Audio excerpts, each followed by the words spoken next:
কাশ্মীর সীমান্তে রাতভর ফের গোলাগুলি হয়েছে ভারত ও পাকিস্তানের সেনাদের মধ্যে। ভারতের গণমাধ্যম এনডিটিভিতে দাবি করা হয় পাকিস্তানের সেনারা প্রথমে গুলি চালিয়েছে, পরে পাল্টা গুলি চালায় ভারতীয় সেনারা, যদিও হতাহতের কোনো খবর পাওয়া যায়নি।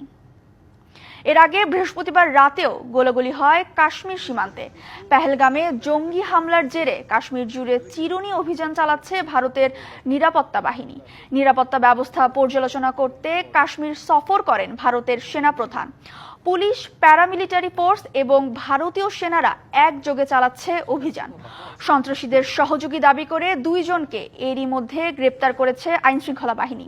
এছাড়া সন্দেহভাজনদের বাড়িঘর গুঁড়িয়েও দেওয়া হয়েছে। এদিকে পেহেলগামে সন্ত্রাসী হামলার তদন্ত করতে আন্তর্জাতিক গোয়েন্দা সংস্থাগুলোকে আহ্বান জানিয়েছে পাকিস্তান। ভারতে পাকিস্তানি নাগরিকদের খুঁজে বের করে ফেরত পাঠাতে সব রাজ্য সরকারকে নির্দেশ দিয়েছেন স্বরাষ্ট্রমন্ত্রী অমিত শাহ। আর ভারত পাকিস্তান উত্তেজনা নিরসনে মধ্যস্থতার প্রস্তাব দিয়েছে ইরান।